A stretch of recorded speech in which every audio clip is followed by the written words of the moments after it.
direto para a entrevista do dia com a Denise Campos de Toledo. E vamos falar dos movimentos políticos na América Latina, Estados Unidos, eleições do Brasil. Converso com Christopher Garman, cientista político, diretor executivo para as Américas da Eurasia Group. Christopher, boa noite. Boa noite, Denise. É um prazer estar aqui com vocês e os ouvintes. Bom, Christopher, nós acompanhamos aí nos últimos tempos uma onda de esquerda, de derrota da direita, de centro-direita em vários países da América Latina, não é? E os apoiadores do presidente Bolsonaro veem aí ventos favoráveis que podem fortalecer a candidatura aqui no Brasil. Você acha que o Brasil sofre essa influência? Eu queria só acrescentar que vários desses países vêm enfrentando as consequências sociais de inflação, de crise econômica, não é?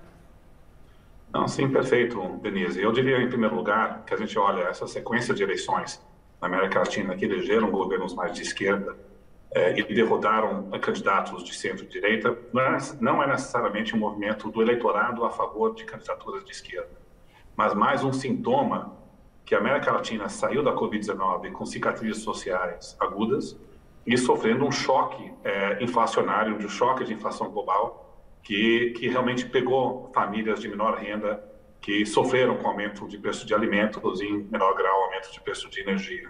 Então, o que a gente viu é que governos de centro-direita estavam no poder e a esquerda estava mais bem posicionada para poder navegar essa onda de revolta. Aí a pergunta é, será que isso pode influenciar a eleição no Brasil? Eu diria que dificilmente vai ter um impacto direto, mas, no fundo, essa disputa vai depender muito do grau da recuperação que a economia está vivendo hoje. Que se o buraco que a economia brasileira entrou, com esse choque inflacionário comprometendo a renda real, pode ser revertido com aumentos de emprego e todas as medidas do governo que possam gerar uma sensação de bem-estar econômica que permita o presidente a vender seu peixe no lado econômico. Então, o Passo Planalto está correto dizer que talvez tenha um momento do lado da economia que está conspirando a favor, mas a grande pergunta é se vai ser suficiente para poder tirar o presidente do buraco, dado o que aconteceu nos últimos 2 anos, não é? E a sensação de muitos eleitores que a sua vida piorou. Aquele aumento da pobreza que houve efetivamente, que o governo tenta reverter com o pacote de estímulo. Agora, o timing talvez não seja suficiente, porque nós temos eleições já em outubro. Pois isso, no fundo, o governo está correndo contra o tempo, porque houve uma queda importante na renda nos últimos ano e meio, né, pegando o segundo semestre do ano passado. Várias famílias com mais dificuldades de pagar suas contas, com esse choque inflacionário, o aumento dos índices de pobreza. Então, o governo está implementando esse novo auxílio, que a primeira parcela veio ontem. Nós temos 2 meses até o primeiro turno, 3 até o segundo turno. Então, e sempre tem uma defasagem entre quando você toma uma medida econômica e quando o eleitor começa a se sentir melhor e se traduz em voto o apoio para o governo. Então, pode não haver tempo suficiente. Na verdade, Denise, talvez essa é parte da razão que nós na Eurásia ainda acreditamos que o Lula é favorito nessa disputa, a despeito do fato que a gente reconhece, sim, que essa melhora econômica coloca o presidente Bolsonaro numa posição mais forte nessa disputa. Mas não acreditamos que é o suficiente para poder reverter o quadro como um todo. Mas certamente essa é a grande pergunta para essa disputa. Agora, por um posicionamento de governo, a gente também tem um comparativo aí com relação aos Estados Unidos, não é? Todo o tumulto causado por Trump, desconfiando do resultado das eleições, lembrando que aí a maior parte dos votos é impresso, é em papel, diferente daqui do Brasil que tem as urnas eletrônicas. Trump agora enfrenta um processo pesado, com o FBI agindo, inclusive, entrando na casa dele para pegar a documentação. Nesse sentido, você acha que o Brasil pode passar por turbulências também? Olha, eu acho que tem uns paralelos interessantes entre os Estados Unidos e o Brasil que são apropriados para poder fazer. Em ambos os países, quando você tenta medir o grau em que o eleitor médio ou a população confia nas instituições, não é, do Estado, o judiciário, o sistema político como um todo, nós vemos que nos Estados Unidos existe um desencanto profundo contra o chamado sistema. Em Trump, ele tem a força política porque ele se coloca, a despeito de ser um bilionário, se coloca contra o sistema político de Washington tradicional. Ele não fala como político tradicional, ele tem uma imagem de ser muito autêntico, de dizer o que ele pensa, e ele navega nessa onda de desencanto profundo. E foi um ambiente propício para ele argumentar que houve fraude nas urnas, que ele perdeu e a eleição foi roubada. A maioria dos republicanos acreditam que a eleição foi roubada, né? Então, nós temos um ambiente de opinião pública onde, assim, as falas do Trump sobre o sistema eleitoral lá encontraram espaço de aceitação, e ele tem uma base política sólida. No Brasil, nós temos condições de forma interessante paralelas, né? O grau de desencanto e descrédito no sistema também está muito alto aqui no Brasil.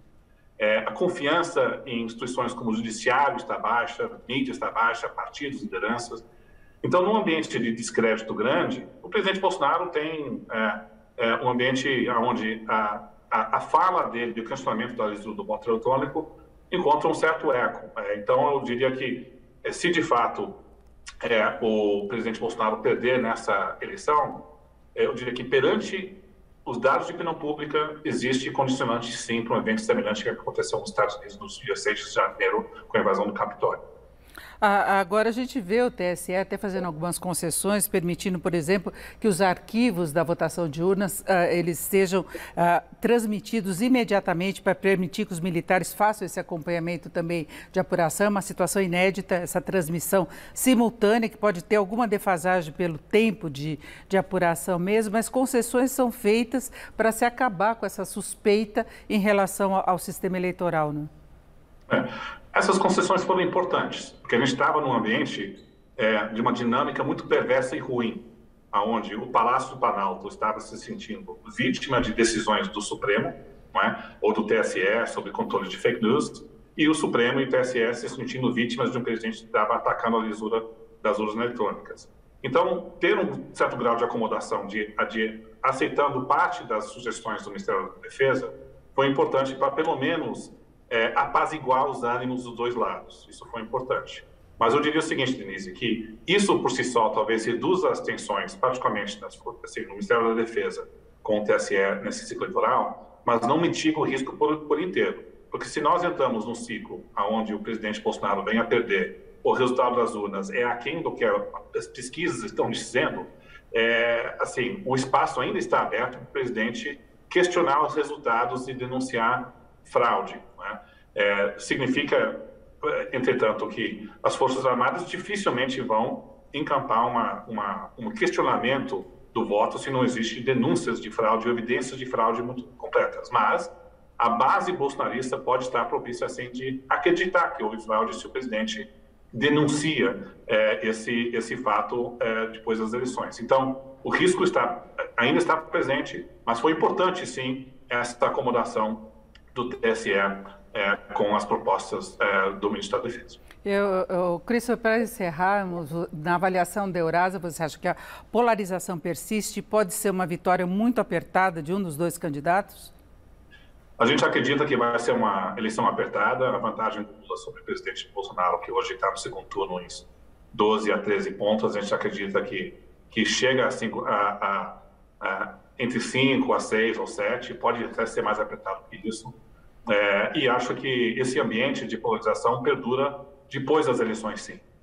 As bases e as raízes do bolsonarismo são profundas, não vão embora, mesmo se ele venha a perder, e a base petista também tem raízes profundas. Eu acho que esse ambiente de país dividido, infelizmente, não vai embora tão cedo.